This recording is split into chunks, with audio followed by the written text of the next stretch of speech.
नमस्कार दोस्तों, स्वागत है आपका एक बार फिर से आपके अपने YouTube चैनल कंपटीशन प्रिपरेशन पे। आई होप आप सारे बहुत अच्छे होंगे और अच्छे से पढ़ाई भी कर रहे होंगे।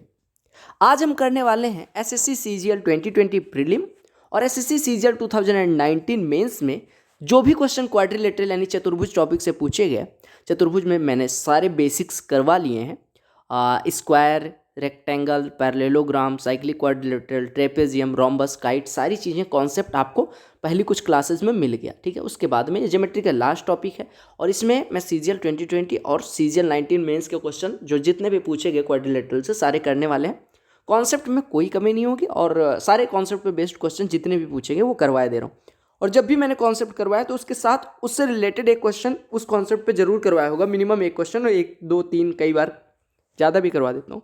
और साइक्लिक क्वाड्रिलेटरल पे तो अलग से ही प्रश्न करवा दिया था, उसकी अलग वीडियो ही बना दी थी। तो आई होप आपको पूरी स्टार बैच वाली प्लेलिस्ट आपने चेक की होगी और आपने काफ़ी अच्छे से उसका नोट्स बनाते हुए पढ़ाई करी होगी। अब अगला टॉपिक हमारा मेंस्ट्रुएशन होने वाला है, तो इस वीडियो के बाद हो सकता है कि एक दिन का मैं ब्रेक लूँ या फिर मैराथन दे दूँ, फिर एक दिन ब्रेक लूँगा मेंस्ट्रुएशन स्टार्ट करने से पहले। ठीक है, और कुछ ऑफिशियल काम की वजह से थोड़ा इस टाइम लेट भी हो जा रहा है, ऑफिस का काम थोड़ा ज़्यादा हो रहा है और 2-4 दिन अभी और कुछ ज़्यादा ही बिजी रहूँगा, तो इस वजह से क्लास भी लेट रहेगी और एक आध दिन ब्रेक भी लेना पड़ेगा। तो चलो स्टार्ट करते हैं। पहले प्रश्न पे आते हैं। वीडियो पसंद आएगी लाइक कर लेना और सारे लोग एक बार अपनी उपस्थिति दर्ज कराएंगे जय हिंद लिख के। तो सभी मित्रों को, सभी भाइयों को, बहनों को, सबको जय हिंद। और चलो हम आते हैं पहले प्रश्न पे और दागना शुरू करते हैं क्वेश्चंस को। एक प्रश्न आपको, अगर एक प्रश्न आप सही कर रहे हो मतलब 2 नंबर सीजीएल में बना रहे हो। ठीक है, सुंदर सा आसान सा प्रश्न है। कहा गया what is the area of a circle inscribed in a square of area 784 centimetre square. ये सीजीएल 2020 का प्रश्न है, प्री में पूछा गया है। 2 नंबर मिलेंगे, बजाओ धड़ाक से। कहा गया एक सर्कल का एरिया बताना है जो किसी स्क्वायर में बना हुआ है। स्क्वायर बोले तो वर्ग में बना हुआ है और वर्ग का एरिया 784 दिया गया। वर्ग में क्या बना हुआ है? सर्कल बना हुआ है। वर्ग में क्या बना हुआ है? सर्कल। मैंने कल ही एक कॉन्सेप्ट करवाया था कि अगर किसी वर्ग के अंदर यानी if a circle is inscribed inside a square, तो जो सर्कल का डायमीटर होता है यानी 2 टाइम्स ऑफ रेडियस, वो वृत्त की भुजा के बराबर होता है, इनकी साइड के बराबर होता है। और अगर वृत्त की भुजा ए ले रहे हैं तो उसका एरिया हो जाएगा ए स्क्वायर, जो कि आपको दिया गया 784। ए स्क्वायर 784 यानी ए बराबर कितना हो जाएगा? अंडर रूट का 784। और 784 का वर्गमूल कितना होता है? 28 होता है। बोलो क्लियर है? इसी वजह से मैं कहता हूँ 30 तक मिनिमम आपको स्क्वायर और स्क्वायर रूट याद होना चाहिए। अगर आपको पता होता 28 स्क्वायर 784 तो आपको टाइम नहीं लगेगा। बोलो क्लियर? अब a बराबर 28 हो गया तो यहाँ पे 2 टाइम्स ऑफ वृत्त की रेडियस बराबर 28 यानी रेडियस इज इक्वल टू आ गया 14। और इसी वृत्त का एरिया निकालना है। वृत्त के लिए एरिया होता है पाई इंटू आर स्क्वायर। तो यहाँ पे पुट करेंगे 22/7 गुणे 14 तो आपका सीधे उत्तर आ जाएगा 7 दूनी 14 यानी 22 दूना 44 गुणे 14 यानी 616। आप कहेंगे 14 गुणे 44 कैसे करा? मुझे पता है 14 चौको 56, 14 चौको 56, 5 61 ऐसे कर लिया। बोलो क्लियर है? सेंटीमीटर स्क्वायर में आपका उत्तर है। तो क्लियर हो गया। एरिया क्या होता है वर्ग के लिए और वृत्त के लिए एरिया क्या होता है, दोनों आपको फॉर्मूले पता होने चाहिए। आपको पता होना चाहिए कि जो डायमीटर होता है वो, अगर कोई स्क्वायर किसी कोई सर्कल किसी स्क्वायर में बना हुआ है तो जो उसका डायमीटर होगा सर्कल का यानी ये पार्ट, वो वृत्त की भुजा के वर्ग की भुजा के बराबर होगा। बोलो क्लियर है? बहुत सुंदर प्रश्न देखो, बहुत शानदार सा, बहुत सुंदर सा प्रश्न है। कहा गया area of a square field is 1764 meter square. एक स्क्वायर है जिसकी एरिया 1764 मीटर स्क्वायर, यानी कि अगर साइड ए हो तो ए का स्क्वायर बराबर दिया गया 1764, यानी यहाँ से ए बराबर कितना हो जाएगा? अंडर रूट में 1764 और 1764 का वर्गमूल 42 होता है, यानी साइड आ गए 42। आपने कहा साइड 42 है। अब कहा गया कि एक रेक्टेंगुलर पार्क है जिसकी जो चौड़ाई है वो 1/3 है स्क्वायर फील्ड की, किसकी? भुजा की। यानी कि अगर आयताकार पार्क की चौड़ाई की बात करें, चौड़ाई b माने तो b बराबर है a/3। तो a की वैल्यू कितनी है? 42, 42/3 यानी कि इसकी चौड़ाई हो गई 14। और कहा गया लंबाई जो है आयता पार्क की वो इसकी चौड़ाई की दोगुनी है, यानी b की दोगुनी, यानी लंबाई हो गई 28। अब कहा गया कि इसको क्या काम करना है? इसको 15 रुपये प्रति वर्ग मीटर पर समतल करना है, यानी लेबलिंग करनी। आपको होता है किसी चीज़ को अगर लेबल किया जाता है तो इसके एरिया को लेबल किया जाता है। तो वर्ग इस जो रेक्टेंगुलर पार्क है उसका एरिया कितना हो जाएगा? लंबाई गुणे चौड़ाई। बोलो क्लियर है? यानी कि 14 गुणे 28। ठीक है, तो 28 चौको 112, 28 एकम 28 11 39, यानी कि 392 मीटर स्क्वायर हो जाएगा आयताकार पार्क का एरिया। बोलो क्लियर है? आयताकार पार्क का एरिया कितना हो गया? 392। और 1 मीटर स्क्वायर को लेबल करने का खर्चा 15 रुपये आता है, तो इतने का खर्चा हो जाएगा गुणे में 15, 15 दूना 30, 15 नवैया 135 और 3 138, हासिल आई 13, 15 तिया 45, 13 58, यानी आपका रुपए का खर्चा आ गया 5880 रुपये। बोलो क्लियर हुआ सबको? हमें वर्ग की भुजा और आयत की लंबाई और चौड़ाई में कुछ रिलेशन दिया गया था। हमने कहा अगर किसी की एरिया 1764 है वर्गाकार पार्क की, तो वहाँ से वर्ग की भुजा हो जाएगा √1764। अब इसी वजह से मैं कहता हूँ कि आपको स्क्वायर तो याद होना चाहिए, स्क्वायर 50 तक कर लो, क्योंकि देखो 42 का स्क्वायर 1764। अगर मान लो आपको नहीं भी पता होता तो आप क्या काम करते? आपको पता है कि ये 45 के स्क्वायर 20-25 से छोटा है, ठीक है, और ये 40 के स्क्वायर 1600 से बड़ा है, यानी कि जो भी इसका वैल्यू आएगी, पहली प्रायोरिटी होती है इंटीजर चेक करना, वो 40 से 45 के बीच में होगी। अब 40 से 45 एक ऐसी संख्या बताओ जिसका यूनिट डिजिट 4 है स्क्वायर करने पे, आप कहेंगे वो संख्या 42 है, तो 42 का स्क्वायर हो जाएगा। ऐसे कई बार इंटीजर नहीं भी होता, लेकिन ये मैक्सिमम केसेस में यही लगता है। बोलो क्लियर हुआ सबको? बहुत सुंदर।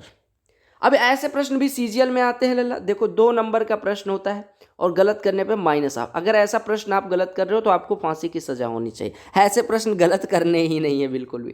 क्या what is the area of square whose vertices lie on a circle of radius 5 centimeter? एक सर्कल है जिसकी रेडियस 5 सेंटीमीटर है, इसके अंदर कोई स्क्वायर है। कहने का मतलब एक ऐसा स्क्वायर है जो जिसका शीर्ष जो है वो इस पे लाई कर रहा है। किस पे? वृत्त पे लाई कर रहा है। अब आपने कहा कि इस वृत्त का क्या निकालना है? एरिया निकाले। आपको पता है अगर कोई स्क्वायर किसी सर्कल के अंदर बना हुआ है तो जो इसका डायगोनल होगा किसका? वर्ग का, यानी वर्ग की भुजा ए हो तो उसका जो डायगोनल होगा यानी a√2 वो हो जाएगा वृत्त के व्यास के बराबर, यानी कि 2 टाइम्स ऑफ r के बराबर हो जाएगा। आपको रेडियस दी गई है 5, यहाँ से हो जाएगा 2 5 10, यानी a√2 बराबर 10, तो a बराबर कितना आ जाएगा? 5√2, यानी साइड आ गई 5√2, तो यहाँ से एरिया ऑफ स्क्वायर कितना हो जाएगा? Area of square A square हो जाएगा, ए की वैल्यू 5√2, तो 5√2 का स्क्वायर कितना हो जाएगा? 50 हो जाएगा। बोलो क्लियर हो गया? 50 हो जाएगा। बोलो क्लियर हो गया सबको? बहुत ही सुंदर लला, बहुत ही सुंदर। यानी आपने 3 प्रश्न कर लिए और तीनों प्रश्न में कोई दिक्कत नहीं हुई। ऐसे प्रश्न में आपको याद रखना है कि अगर कोई स्क्वायर हम किसी वृत्त के अंदर बनाते हैं, यानी if square is inscribed inside a circle, तो आपको पता होना चाहिए कि जो इसका डायगोनल होगा, डायगोनल की लंबाई a√2 यानी साइड इंटू √2 होती है, यानी ये जो डायगोनल होगा किसके लिए? स्क्वायर के लिए, वो वृत्त के व्यास के बराबर होगा। इतना कॉन्सेप्ट अगर आपको पता होता आप तड़ाक करके 2 नंबर ले लेते। बोलो क्लियर है? बहुत सुंदर। अगला प्रश्न देख लो। ऐसा प्रश्न आपके सीजीएल एग्जाम में पूछा गया, अभी हमने पीछे किया उसी तरह का अगला प्रश्न अगली शिफ्ट में पूछ लिया गया। इसी वजह से मैं कहता हूं लल्ला कि एसएससी जब पूछना शुरू करती है तो एक ही टाइप के प्रश्न वो बार बार पूछ के आपको 3 स्टार दिला देते हैं। और यही फर्क होता है कि पहले जो शिफ्ट होती है वो कितनी भी ईजी हो उसकी कट ऑफ थोड़ी सी कम रहती है, बाद वाली शिफ्ट की कट ऑफ ज़्यादा होती है। और एसएससी ने इसी वजह से जो एनालिसिस होता था, लोग कहते थे कि अपने बच्चों से कि क्वेश्चन याद करके आओ, एनालिसिस करवाएंगे, और शिफ्ट वालों का फ़ायदा हालांकि हो जाता था, लेकिन जिनकी शिफ्ट का एग्जाम होता था उनका नुकसान हो जाता था। इसी वजह से एसएससी ने एनालिसिस करना बंद करवा दिया। बोलो क्लियर? अब देखो कहा गया एक वर्गाकार क्षेत्र का क्षेत्रफल 1764 है, यानी साइड आ गई 42। आपसे कहा गया एक आयताकार पार्क की लंबाई वर्गाकार मैदान की भुजा की 1/6, यानी चौड़ाई जो है वो इसकी 1/6 यानी कि 7 हो गई, और लंबाई उसकी चौड़ाई की 4 गुनी, यानी लंबाई हो जाएगी चौड़ाई की 4 गुनी, 7 की 4 गुनी यानी 28। अब आपने कहा एरिया कितना हो जाएगा? 7 × 28।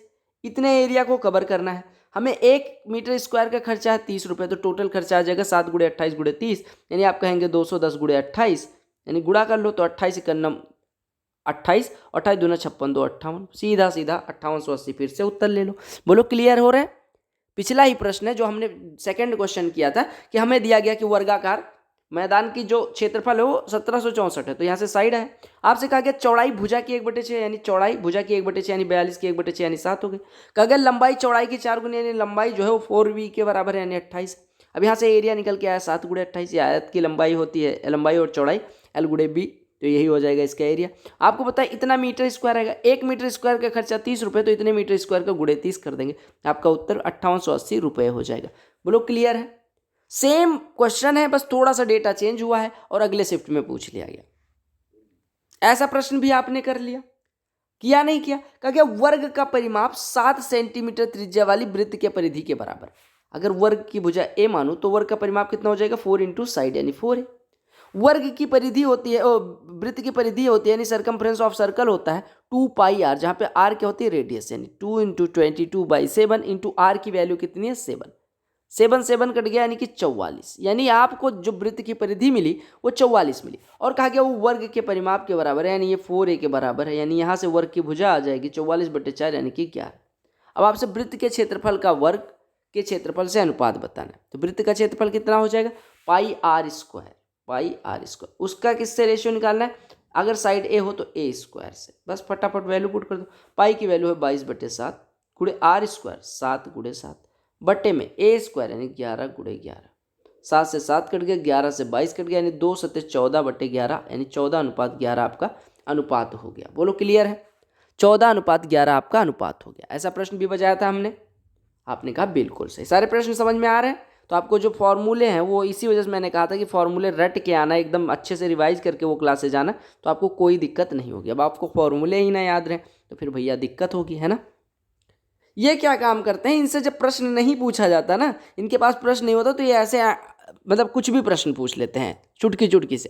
कहा गया 3 किलोमीटर प्रति घंटा की गति से चलने वाला एक व्यक्ति 5 मिनट में एक वर्गाकार मैदान को तिरछे से पार करता है। एक बात बताओ, वर्गाकार मैदान को तिरछे से पार करने का मतलब क्या होगा, यानी ये पूछ रहे हैं कि आपको कॉन्सेप्ट आता है या नहीं। आप कहोगे अगर तिरछे से पार करता है यानी उसको डायगोनली पार करता है, यानी उसके द्वारा चली गई डिस्टेंस जो होगी वो कितनी होगी, डायगोनल के बराबर, यानी कि अगर भुजा ए माने तो डायगोनल a√2 हो जाएगा, यानी ये ए है, डायगोनल a√2 हो जाएगा। अब आपसे कहा गया कि स्पीड कितनी है 3 किलोमीटर प्रति घंटे, 3 किलोमीटर प्रति घंटे, टाइम कितना लगता है उसे 5 मिनट, यानी 5/60 घंटे, यानी 1/12 घंटे। ठीक है, आपको पता है कि अगर स्पीड s हो टाइम t हो तो चली गई डिस्टेंस होती है स्पीड इंटू टाइम, 3 गुणे 5/60 यानी कि 1/4 किलोमीटर हो जाएगा। 1/4 किलोमीटर मतलब 250 मीटर, 250 मीटर, यानी कि जो वर्ग का डायगोनल व्यक्ति यहाँ से चला था यहाँ पहुँचा तो उसके द्वारा चली गई दूरी उसके डायगोनल के बराबर है जो कि 250 आ गया, यानी डायगोनल हो गया 250, यानी यहाँ से हमारा साइड हो जाएगा 125√2। अब अगर 125√2 क्या हो गया साइड हो गया, तो मैदान का क्षेत्रफल पूछा गया था, तो मैदान का क्षेत्रफल क्या निकल के आ जाएगा साइड का स्क्वायर यानी ए स्क्वायर, तो यहाँ से ए स्क्वायर बराबर हो जाएगा 125√2 का स्क्वायर, यानी 125 गुणे 125 और गुणे √2 का स्क्वायर, तो इसको गुणा कर लो, 125 दूना 250, 250 वाला जीरो इधर लगा दो, यानी 1250 गुणे 25 कर लो। बोलो क्लियर, तो 25 जीरो में 25, वो 25 पंजे 125, 25 दूना 50, 12 62, 25 एकम 25 6 31, यानी 31,250 मीटर स्क्वायर आपका उत्तर हो जाएगा। बोलो क्लियर है। तो यहाँ पे कौन सा कॉन्सेप्ट लगा लल्ला, कॉन्सेप्ट ये लगा कि अगर हम किसी वर्ग को उसके विकर्ण के परितः यानी तिरछा पार करते हैं तो इसका मतलब उसके डायगोनल के बराबर चली गई दूरी हमारी होगी, यानी डायगोनल की दूरी आई a√2 और दूरी आई 250, तो दोनों बराबर कर दिया, यहाँ से साइड आ गया, साइड निकल आया तो एरिया निकालना बहुत आसान हो जाए। बोलो क्लियर है। और प्रश्न को लिखते भी रहा करो, ऐसा ना करना पड़े मुझे कि आप प्रश्न ही नहीं लिख रहे हो। कहा कि length of rectangle is increased to its 3 times and width is decreased to its half, then the ratio of area of given rectangle to the area of new rectangle. कहा गया अगर लंबाई को 3 गुना बढ़ा दिया जाए, यानी पहले l थी तो अभी 3l कर दिया जाए, और कहा गया चौड़ाई को आधा कर दिया, यानी पहले b थी तो अभी कितना कर दिया जाए b/2, तो एरिया का रेशियो, पहले एरिया अगर a था अभी एरिया a' है तो a कितना हो जाएगा, आपको निकालना क्या है a/a', यानी कि a/a', पहले लंबाई l थी चौड़ाई b थी तो एरिया कितना हो जाएगा l × b, अभी लंबाई 3l और चौड़ाई b/2 है तो अभी एरिया हो जाएगा 3l × b/2, LB से LB कट गया यानी 2 ऊपर चला जाएगा, यानी 2/3, यानी a/a' हो गया 2:3। बोलो क्लियर हो गया। एरिया पहले वाले का और अभी का एरिया का अनुपात आ गया 2:3, यानी 2:3। बोलो क्लियर, बहुत ही सुंदर, बहुत ही सुंदर। ऐसा प्रश्न CHSL में भी पूछा गया, CGL में भी पूछा गया और आने वाले CHSL और CGL दोनों में पूछा जाएगा। ठीक है, तो टेंशन नहीं लेना है, ये 2021 के लिए ऐसे क्वेश्चन आपके रखे रहेंगे एग्जाम में और 2 नंबर दिला के जाएंगे, और गलत करोगे तो माइनस। अब गलत करोगे तो अब मैंने बताया क्या होना चाहिए आपके साथ, गलत करोगे तो समझ लेना कि आपसे बड़ा मूर्ख कोई नहीं है, ऐसे प्रश्न तो गलत होने ही नहीं चाहिए। ठीक है, तो चलो कहा गया length of each side of rhombus, rhombus क्या होता है जिसकी चारों भुजाएं बराबर होनी चाहिए, चारों भुजाएं बराबर हैं तो वो रोम्बस हो गया। कहा गया length of each side of rhombus is 13 centimetre, यानी कि साइड कितनी है 13 सेंटीमीटर दी गई, भुजा कितनी देगी 13 सेंटीमीटर। एक डायगोनल कहा गया 24 है, एक डायगोनल के साथ न्याय किया गया यानी कि जस्टिस किया गया, उसकी वैल्यू दे दी गई 24 सेंटीमीटर, कितनी दे दी गई 24 सेंटीमीटर। बोलो क्लियर है। आपसे कहा गया एरिया निकालना है। आपको दो चीज़ें, एरिया का फार्मूला होता है हाफ इंटू पहला डायगोनल इंटू दूसरा डायगोनल। बोलो क्लियर है। एरिया का फार्मूला होता है यानी एरिया ऑफ रोम्बस होता है हाफ d1 d2, ये पढ़ा है आपने। आपने कहा d1 है d2 कैसे निकलेगा, मैंने कहा गुरु चिंता ना करो। आपने कहा फिर, मैंने कहा यार d1 अगर पहला डायगोनल हो तो d1 का स्क्वायर प्लस d2 दूसरा डायगोनल हो यानी d2 का स्क्वायर बराबर होता है 4 टाइम्स ऑफ साइड का स्क्वायर। आपने कहा ये दे दिया तो यहाँ से क्या होगा, मैंने कहा d2 की वैल्यू आ जाएगी। आपने कहा उससे क्या होगा, मैंने कहा यहाँ पे d2 की वैल्यू पुट कर देना, एरिया आ जाएगा। तो यहाँ पे रखो d1 स्क्वायर यानी 24 का स्क्वायर प्लस d2 स्क्वायर बराबर 4 टाइम्स ऑफ a स्क्वायर, यानी कि इसको 2a का होल स्क्वायर लिख सकते हैं। तो 2a कितना हो जाएगा 26 का स्क्वायर। आपको पता है कि ये 24 है ये 26 है, तो ये कितना हो जाएगा 10 हो जाएगा, क्योंकि आपको पता है 24 ये 24 है ये 26 है तो ये 10 हो जाएगा। क्यों, देखो 2 12 2 5 2 13, 12 5 13 ट्रिपलेट बनाते हैं, तो ऐसे 2 गुना अगर सबका कर दिया है तो वो भी ट्रिपलेट बनाएंगे। यानी यहाँ से d2 बराबर कितना आ जाएगा, d2 बराबर कितना आ जाएगा 10। अब d2 बराबर अगर 10 आ गया तो यहाँ पे वैल्यू रख दो, यानी हाफ इंटू d1 कितना हो गया लल्ला 24 इंटू d2 कितना हो गया 10, 240 का आधा 120, यही आपका एरिया हो गया। आपका करेक्ट ऑप्शन डी ऑप्शन हो गया, 120 उत्तर आ गया। बोलो क्लियर है। अब कुछ लोग कहेंगे, जो कहते हैं कैलकुलेशन का कहाँ फायदा होता है, यहाँ पे फायदा होता है। आपने कहा 24 26 का ट्रिपलेट अगर 10 याद होता तो d2 सीधे 10, अदरवाइज क्या करते, अदरवाइज कोई दिक्कत नहीं थी, आप d2 का स्क्वायर इधर लिखते हो स्मार्टली, इसको इधर ट्रांसफर कर देते। तो ये बनता है 26 का स्क्वायर माइनस 24 का स्क्वायर यानी a square minus b square, जो कि होता है a माइनस बी यानी 26 minus 24 2 into a plus B यानी 26 24 50। तो 2 इंटू 50 यानी कि 100, अगर d2 स्क्वायर बराबर 100 है तो d2 बराबर कितना हो जाएगा लल्ला 10 हो जाएगा। बोलो क्लियर, बस काम खत्म। तो आप ट्रिपलेट वगैरह याद रखो, इसके लिए क्या करना पड़ेगा प्रैक्टिस। प्रैक्टिस कैसे करोगे, खुद के हाथ से और पेन से। अगर पेन ले ली है तो कसम खा लो कि आप, अगर हाथ में पेन और पेंसिल है तो समझ लेना, और रफ है ना तो समझ लेना कि आपका सिलेक्शन होने से कोई नहीं रोक सकता। तो अगर आपको लगता है कि कोई माई का लाल बिना आपके पेन कॉपी लिए हाथ में सिलेक्शन करवा देगा तो वो या तो आपको मूर्ख बना रहा है और या तो आप मूर्ख हो।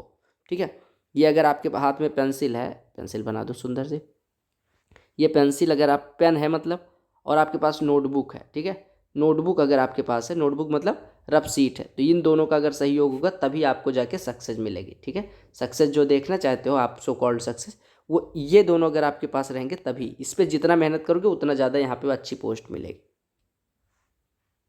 साइक्लिक क्वाड्रिलेटरल की बात हो रही है, सीजीएल का प्रश्न है, सीजीएल 2020 का। कहा A B C D cyclic quadrilateral है, ए बी डायमीटर है, ए डी सी बराबर 145 है, तो आपको वैल्यू निकालनी है। कल वाला अगर वीडियो आपने देखा होगा तो ऐसा कॉन्सेप्ट सेम आपको मिला होगा उधर।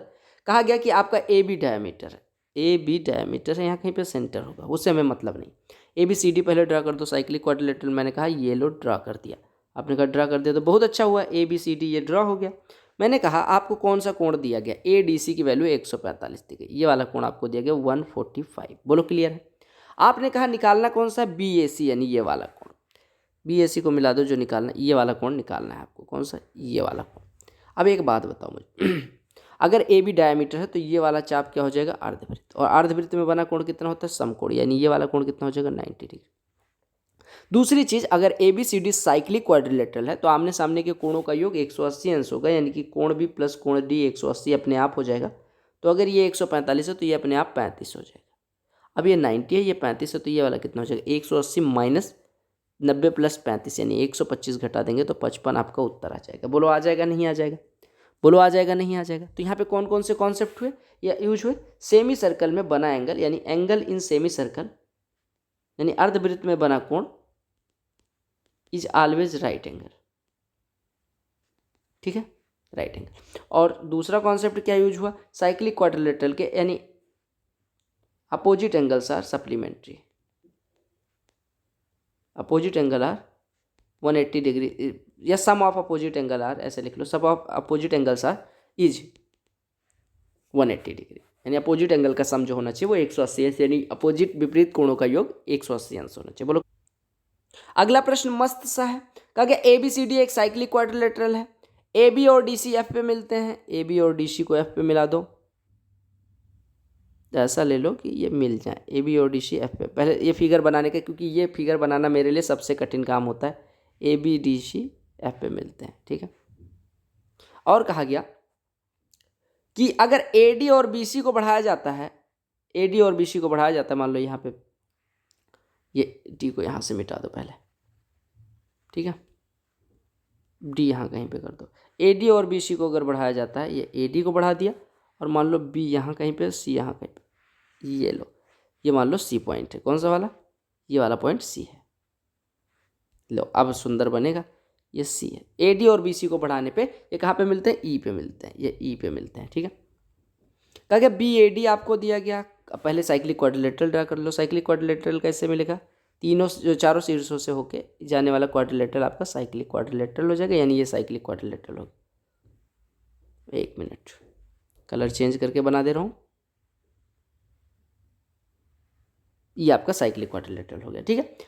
आपका ये ई पे मिलता है, एफ पे मिलता है, हालांकि ये फिगर पत्थर ज़्यादा लग रहा है। कहा गया बी ए डी जो कोण है वो कितना है? 68 डिग्री, यानी ये 68 डिग्री दिया गया। आपसे कहा गया ए ई बी जो कोण है ये कितना है? 27 डिग्री। तो बी एफ सी की वैल्यू पूछी गई। अब देखो कितना आसान ये बन जाएगा। आप कहेंगे कैसे? मैंने कहा देखो, अगर ये 27 है, ये 68 है, तो ये वाला कोण कितना हो जाएगा? 180 माइनस 28 प्लस 68, यानी कि ये घट कितना जाएगा? 95, यानी ये हो जाएगा 85। बोलो क्लियर है? अगर ये 85 हो गया तो ये वाला कितना हो जाएगा? 95। बोलो क्लियर है? अब आपको पता है कि अगर ये 68 है, यार हम एक चीज़ और देख सकते हैं, छोड़ो, ये 95 है, ये 68 है, तो ये कितना हो जाएगा? 27। देखो, यानी 27 नहीं 17। अब ये 17 हो गया। आपको निकालना क्या था? बी एफ सी ही तो निकालना था। देखो, आपने कहा ये 95 है, ये 68 है, तो ट्राइंगल डी, इस वाले ट्राइंगल में आ जाओ, ये कितना हो जाएगा? 17। अच्छा एक चीज़ और बताओ, हमने शुरू कहाँ से किया था? देखो, आपको दिया गया ये वाला एंगल 68 है, ये वाला 27, तो ट्राइंगल ए बी ई में आओ तो ये 85 अपने आप हो जाएगा, क्योंकि तीनों का योग 180 होना चाहिए। आपने कहा ये 85 है, तो ये कितना हो जाएगा? 95 हो जाएगा। हमने सामने क्यों कोण? Cyclic quadrilateral. अगर ये 95 होगा तो ट्राइंगल इस वाले में आ जाओ, एक 95 एक 68, तो तीसरा अपने आप 180 माइनस 95 प्लस 68, यानी कि 17 हो जाएगा। बोलो क्लियर है? बहुत सुंदर। तो यहाँ पे साइक्लिक क्वाड्रिलेटरल और angle sum of property of triangle लग गया। बहुत सुंदर सा दिखने वाला एक प्रश्न देख लो। कहा क्या points A D C B E are concyclic. Concyclic मतलब एक ही वृत्त पे स्थित होंगे। कंसाइक्लिक मतलब सीधे सीधे एक ही वृत्त पे स्थित होना होता है। कंसाइक्लिक था, इस वजह से इसको लिया, वरना ये वृत्त का प्रश्न बनेगा।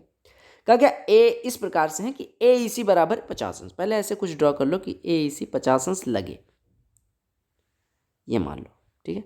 ये ऐसे ड्रॉ कर लो, ए ई सी लगे, ए ई सी जो है वो 50 अंश लगना चाहिए, यानी ये 50 अंश है, इतना कहा गया है ना। ए बी डी आपका 30 अंश है, ए बी। और आपको पता है कि जो ऑर्डर होगा वो ए के बाद डी आना चाहिए, तो ए बी डी यानी कि ए से शुरू किया, बी यहाँ पे आएगा और डी यहाँ कहीं पे मान लो है, ये ए बी डी। ये देखो, अब हमने कहा कि हमारा ऑर्डर भी बन गया, कौन सा? देखो ए बी डी, ये वाला बन गया, ठीक है। और आपसे कहा गया देखो ए डी सी बी ई, देखो इस ऑर्डर में होना चाहिए। हमने कहा ए डी सी बी ई, इसी ऑर्डर में लगा लिया और हमारा सारी चीज़ क्लियर हो गई। ए बी डी कोण की वैल्यू 30 अंश दी गई, ये वाला 30 डिग्री दिया गया, ठीक है। अब देखो जीवा ए सी द्वारा अगर हम बनाया गया कोण देखें तो केंद्र पे बनाया गया कोण 50 अंश है।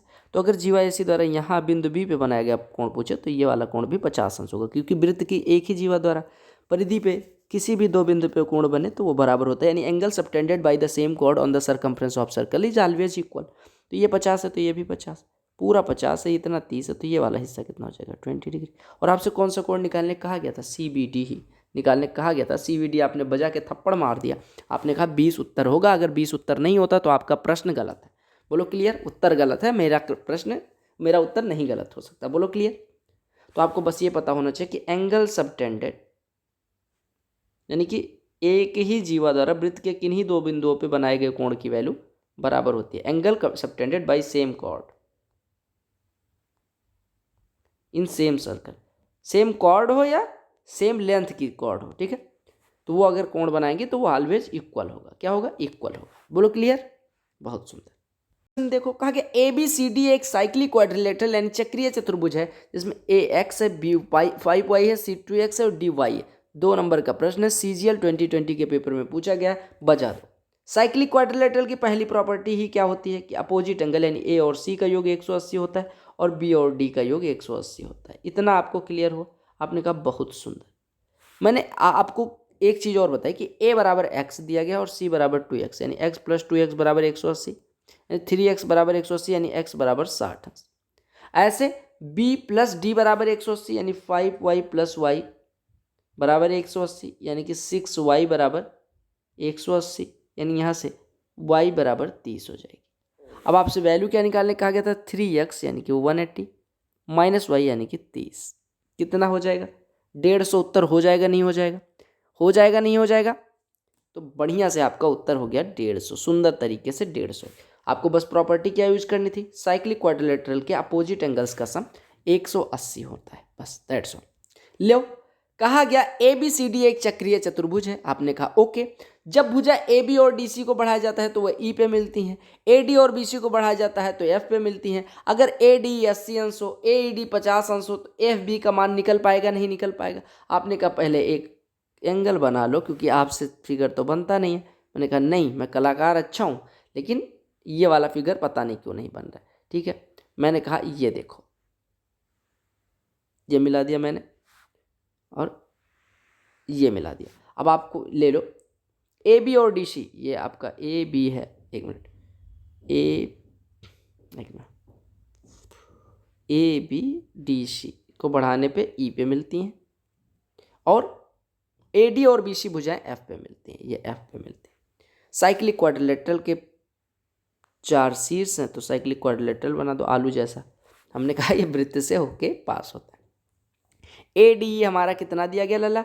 ए डी दिया गया 80 डिग्री। कोई कह रहा था लल्ला उसे अच्छा नहीं लगता, तो आप एक काम करो, हमारे यहाँ आओ और आपको बताऊंगा कि क्या अच्छा होता है, ठीक है। क्योंकि हमारे यूपी की बोली है कि लल्ला बड़ा सुंदर सा शब्द है। आपको नहीं पसंद है, आपके स्टेट, आपकी पर्सनल प्रॉब्लम है। मैं बहुत सारे स्टेट की लैंग्वेज, छोरा मोड़ी सारी चीज़ें बोलता हूँ, कुड़ी, लेकिन इसका मतलब ये नहीं है कि आपको नहीं पसंद है तो वो लैंग्वेज अच्छी नहीं है। बोलो क्लियर? अगर ये 80 है, ये 50 है तो ये वाला कोण 30 अंश हो जाएगा नहीं हो जाएगा? आपने कहा बिल्कुल हो जाएगा। मैंने कहा ये 80 है तो ये सामने का कोण कितना हो जाएगा? 100 डिग्री हो जाएगा नहीं हो जाएगा? आमने सामने के कोणों का योग 180 होता है। आपने कहा बिल्कुल। तो ये 30 कैसे आया था? क्योंकि ये 80 है ये 50 है तो तीसरा कोण 30 हो जाएगा।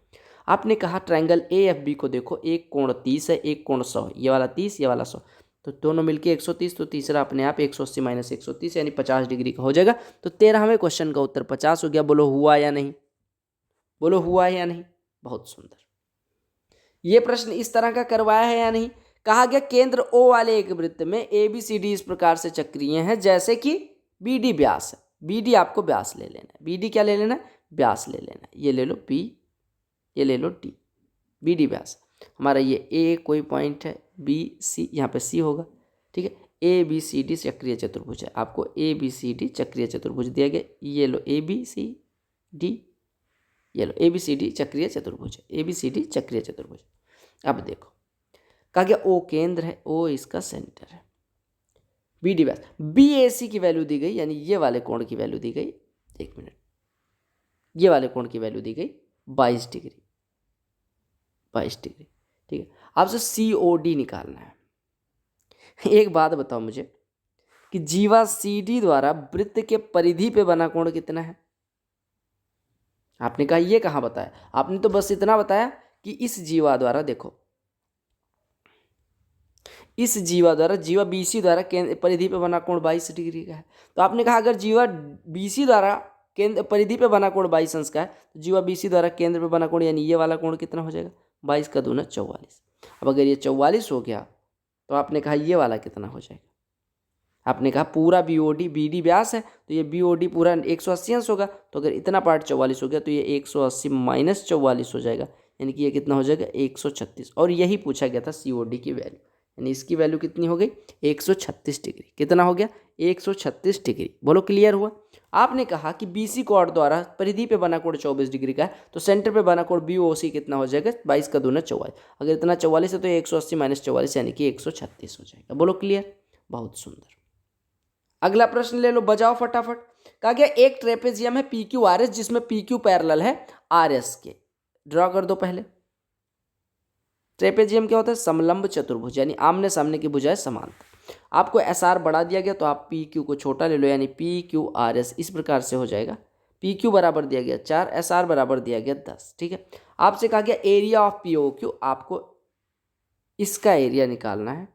अगर इसके डायगोनल O पे काटते हैं तो ऊपर वाले ट्रायंगल का एरिया बटे नीचे वाले ट्रायंगल का एरिया। अगर आपको याद हो तो मैंने ये कराया था कि अगर कोई ट्रेपेजियम है वो उसके ये O पे काटते हैं तो जो ऊपर वाला ट्रायंगल होता है यानी कि ट्रायंगल POQ और नीचे वाला जो ट्रायंगल होता है ट्रायंगल SOR, ये होते हैं सिमिलर।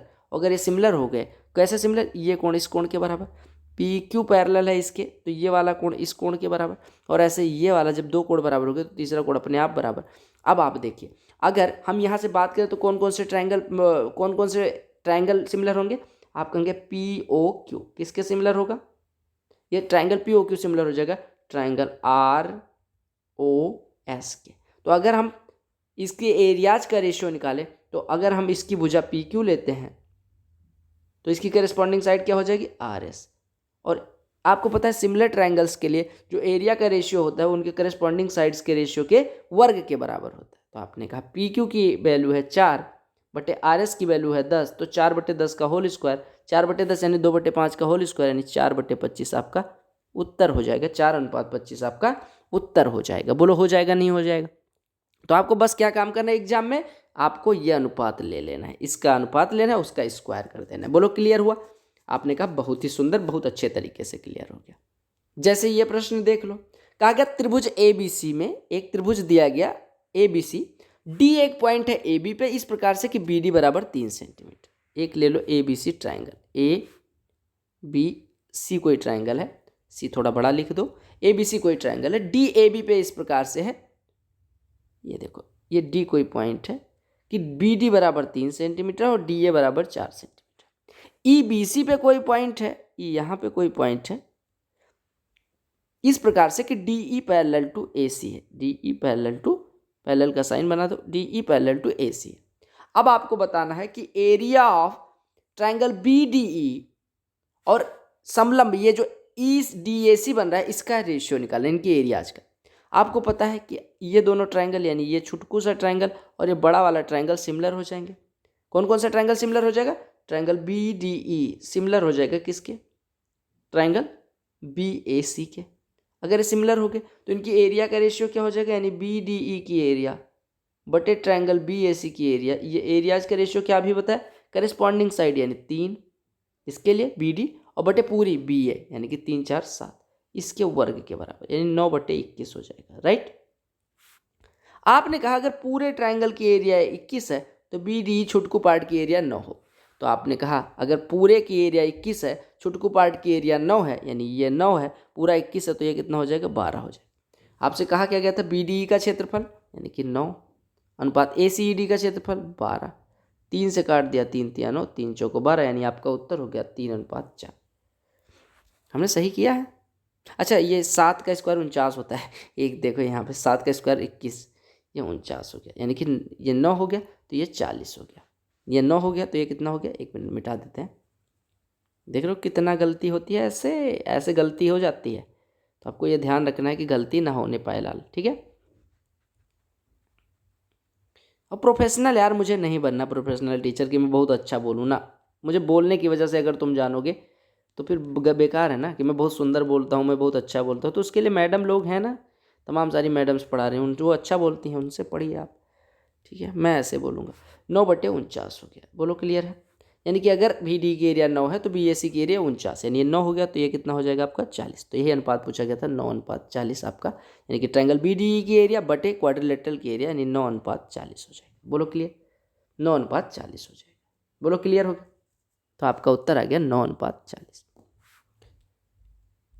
अगला प्रश्न देख लो, इसमें हम धाएं करके उत्तर मारेंगे। कहा गया पी क्यू आर एस में पी क्यू पैरेलल है एस आर के, पी क्यू छुटकू वाली भुजा है, एस आर बड़की वाली भुजा है, यानी पी क्यू आर एस ये आपका कुछ ट्रेपेजियम बन रहा है। ठीक है, ट्रेपेजियम मतलब ये दोनों सिमिलर। इसके डायगोनल ड्रा कर दें, ये एक डायगोनल ये हो जाएगा, ये वाला एक डायगोनल ये वाला हो जाएगा, दोनों के डायगोनल कहा गया ओ पे काटते हैं। आपको एरिया किसका निकालना है, पी ओ क्यू बटे एस ओ आर। आपने कहा इनका एरिया का रेशियो जो होगा वो पी क्यू बटे एस आर के वर्ग के बराबर होगा। इसका बताना है कि उत्तर क्या होगा। ये आपके लिए होमवर्क है, कमेंट सेक्शन में कमेंट में बताना है। कमेंट जब वीडियो खत्म हो जाएगी कमेंट सेक्शन में आपको उत्तर देना है। क्वेश्चन नंबर 17 या HW लिख के उत्तर करना कितना होगा। ठीक है, ये एक उत्तर हो देना है आपको। पता है ना क्या होता है सिमिलर ट्रायंगल्स वाली प्रॉपर्टी। अगला प्रश्न, इसमें भी कुछ दम नहीं है, तो ऐसा नहीं कि CGL में प्रश्न आ रहा है तो ये बहुत अच्छा प्रश्न होगा, जरूरी नहीं, क्योंकि आप देख सकते हैं आपको सारे कॉन्सेप्ट आ रहे हैं, तो इस क्वेश्चन का ही कुछ लेवल नहीं बच रहा है। और कुछ लोग कह रहे थे कि स्टार बैच की जो क्लासेज होंगी, स्टार बैच की क्लास फ्रॉम बेरोजगार टू ट्रिपल स्टार, फ्रॉम ये टू ये, आप कहेंगे कि कह रहे थे कि ये क्लासेस करने के बाद ये मतलब हम सारा CGL का प्रश्न कर लेंगे। तो मैंने कहा CGL क्या, CGL मेंस से लेके कैट तक का प्रश्न कॉन्सेप्ट अगर आपने अच्छे से पढ़ लिया तो किसी भी एग्जाम का पूछा गया प्रश्न कॉन्सेप्ट अच्छा है तो क्वेश्चन हो जाएगा। टाइम भले लग सकता है, प्रैक्टिस अगर कम नहीं करोगे तो आप टाइम लोगे, अदरवाइज कोई दिक्कत नहीं। कहा गया ABCD के शीर्ष ABCD एक वृत्त पे स्थित है। अगर रिसाइक्लिक क्वाड्रिलेटरल है तो A प्लस कोण अपोजिट वाला A प्लस कोण C बराबर 180, ऐसे B और D का योग भी 180 हो जाएगा। ठीक है, आपने कहा AC का 3 गुना है, AC का 3 गुना है यानी कोण A बराबर 3 इंटू एंगल C, यानी यहाँ पे वैल्यू पुट कर दो तो angle C plus 3 times of angle C यानी 4 एंगल C बराबर 180 अंश, यानी एंगल C बराबर 45 अंश। बोलो क्लियर। अब आपसे कहा गया दूसरा वाला क्या कहा गया, DB का 2 गुना है यानी कि कोण B प्लस D की जगह पर 2 कोण B, ये बराबर 180 अंश, यानी 3 कोण B बराबर 180 अंश, यानी B बराबर 60 अंश। आपको पता है D की वैल्यू यहाँ से कितनी आ जाएगी, 2 टाइम्स ऑफ B यानी कि 120 अंश, और यहाँ से A की वैल्यू कितनी आ जाएगी, अच्छा A की वैल्यू हमें चाहिए ही नहीं, हमसे कहा गया कि D की वैल्यू यानी कि 120 और C की वैल्यू यानी 45 का डिफरेंस कितना होगा, तो आप कहेंगे कितना हो जाएगा, 120 और 45 का डिफरेंस 75 हो जाएगा। बोलो क्लियर है, 75 आपका उत्तर हो जाएगा। देखो कहा गया एक चतुर्भुज ABCD जो एक वृत्त में अंकित है। वृत्त में अंकित होने का मतलब,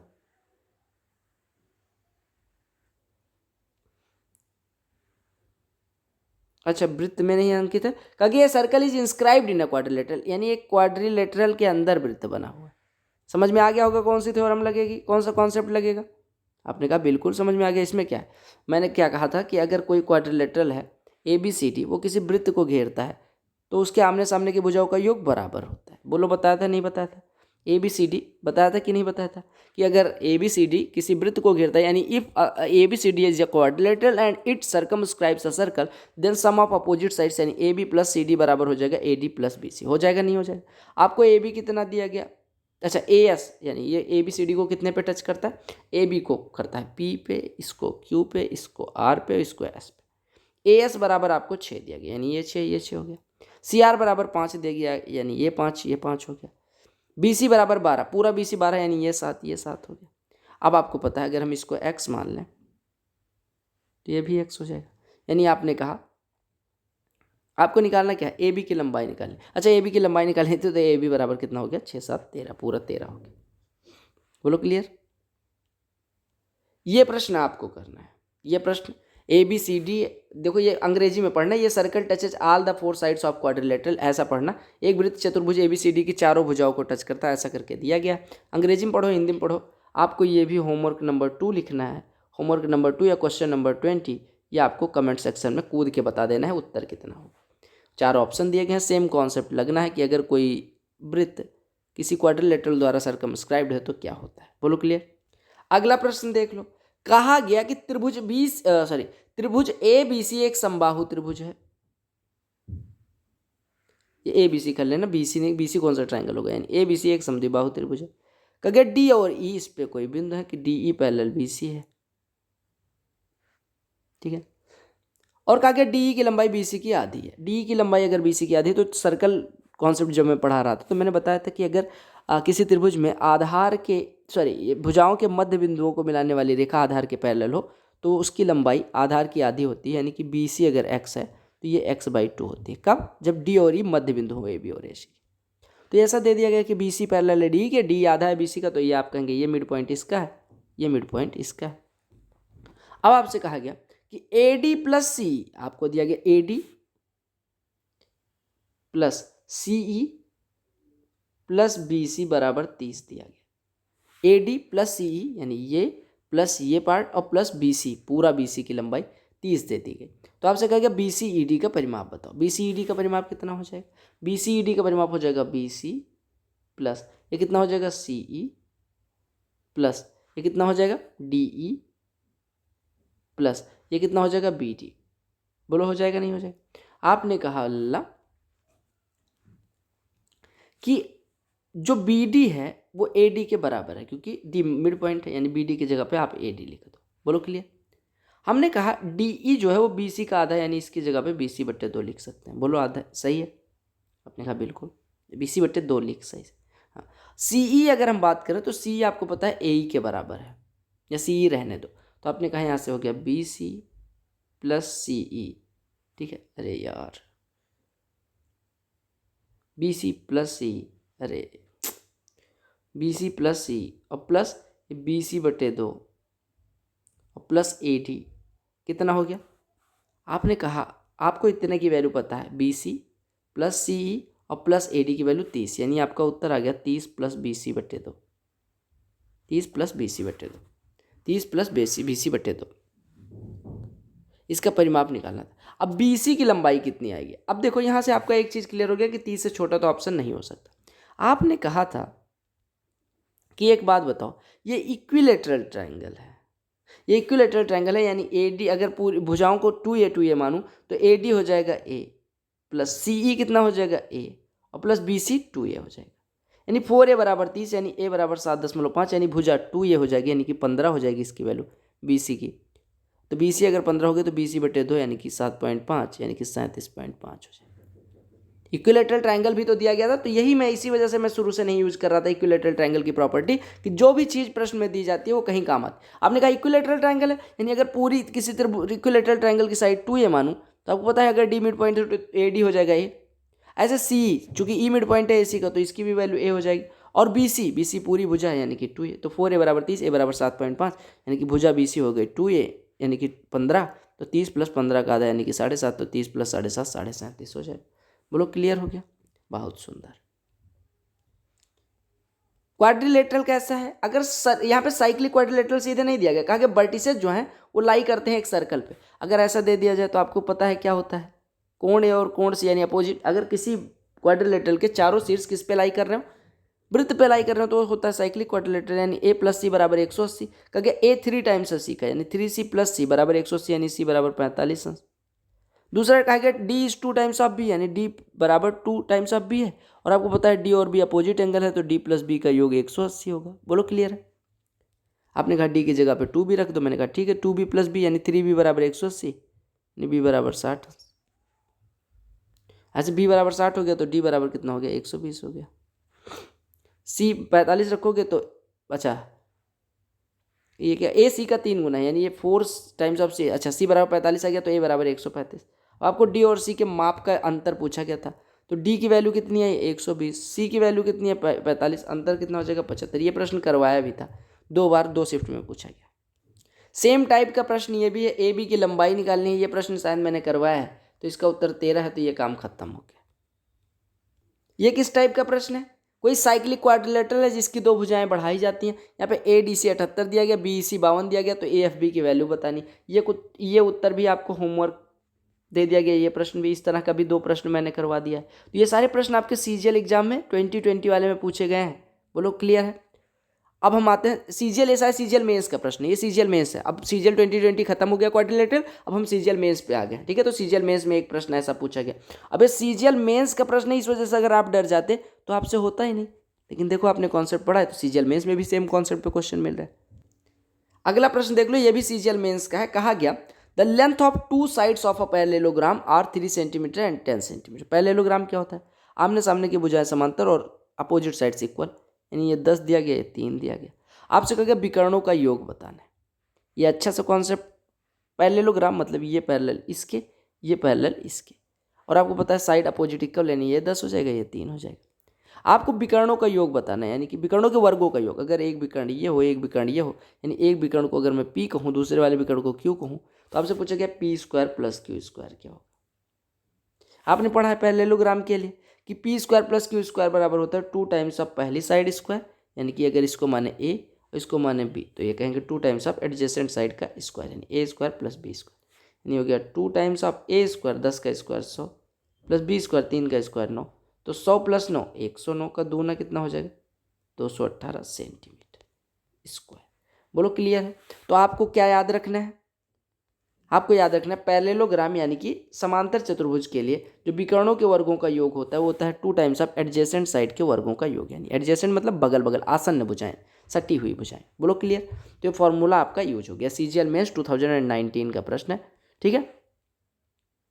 ये भी मेंस का प्रश्न है। कहा गया एक फिगर दिया गया है, ये फिगर मैं बनाए दे रहा हूँ। कहा गया ABCD इज अ रेक्टेंगल, मैं फिगर बना दूं, ABCD एक रेक्टेंगल है। एक मिनट,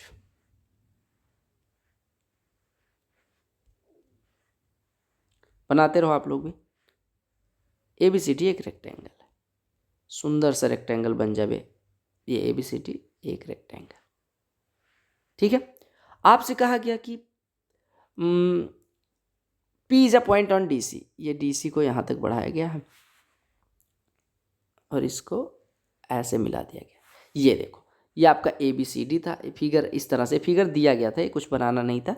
ABCD था, ये P आपका बिंदु था और ये आपका बिंदु कौन सा था, C था। एक मिनट, ये कौन सा बिंदु रहा होगा, Q पे, Q, ये Q था, ठीक है। अब देखो कहा गया कि ये ABCD एक आयत है, ठीक है। अगर BC बराबर 24, अगर BC 24 हो गया तो AD भी 24 हो जाएगा, क्योंकि ये आयत है तो आमने सामने की भुजाएं बराबर होंगी। DP बराबर 10 है, DP 10 है, ठीक है। CD 15 है, CD 15 है, पूरा CD 15 यानी ये 5 हो जाएगा।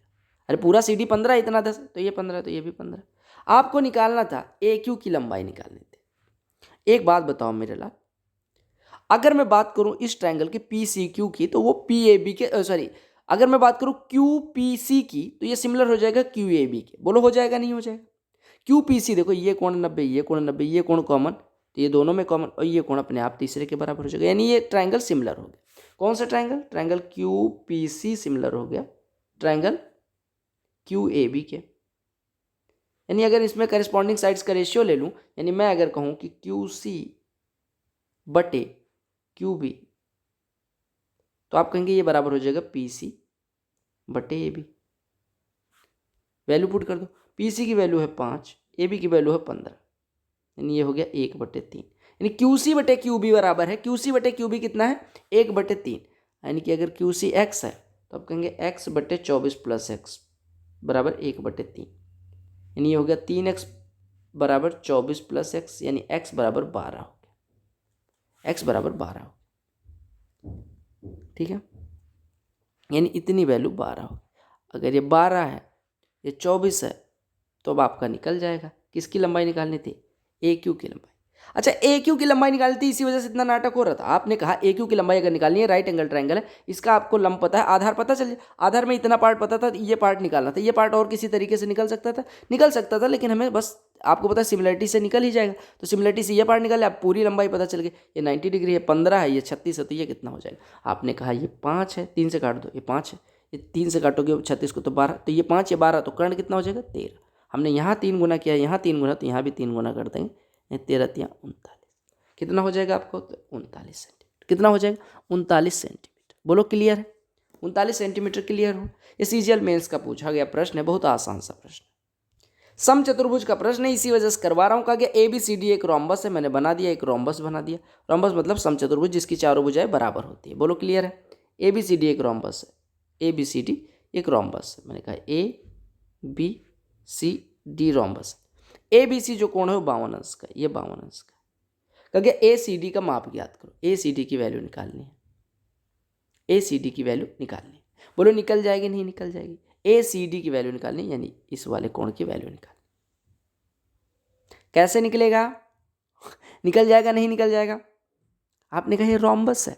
रोम्बस का क्या होता है? डायगोनल क्या होता है? रोम्बस, पहले एक रोम्बस की प्रॉपर्टी बताओ। और मुझे एक बात बताओ कि रोम्बस का जो डायगोनल होता है, यानी रोम्बस यानी कि समचतुर्भुज का जो डायगोनल होता है वो एंगल बाइसेक्टर होता है या नहीं होता? रोम्बस का जो डायगोनल होता है वो एंगल बाइसेक्टर होता है नहीं होता? बिल्कुल होता है। आपने कहा बिल्कुल सही, मैंने कहा बिल्कुल सही। आपको कौन सा कोण निकालना है? ये वाला कोण। यानी अगर पूरा एंगल सी निकल जाए हमारा तो उसका आधा कर देंगे, ए सी डी हो जाएगा। मैंने कहा यहाँ से इसको ड्रा कर दो। आपने कहा इससे क्या होगा?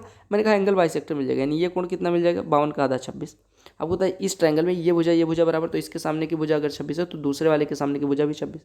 अब आपने कहा दो कोण 26 हो गए, यानी ये वाला पूरा कोण कितना हो जाएगा? 180 माइनस 52, यानी कि कितना हो जाएगा? 128 डिग्री। हो जाएगा नहीं हो जाएगा? कितना हो जाएगा? 128 डिग्री। अब अगर पूरा कोण 128 है तो इसका आधा सा पार्ट यानी एंगल बाइसेक्टर, जो अगर डायगोनल ड्रा किया गया है तो डायगोनल एंगल बाइसेक्टर होता है। तो आपने कहा पूरा 128 है तो इतना पार्ट जो हमें निकालना था वो कितना हो जाएगा? 64 डिग्री।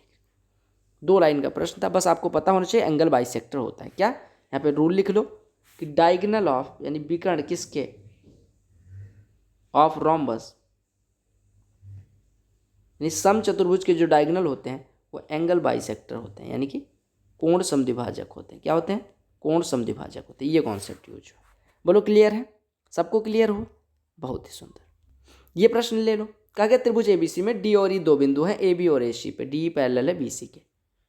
ये क्या हो जा रहा है यार? बार बार ये हो क्या रहा है? चलो, A B C D E parallel B C. आपको सीधे टकाटक ड्रॉ कर देना है, बस इतना हो गया। कहा गया डी ई अनुपात बी सी है 6:7। ये 6 है, ये 7 है।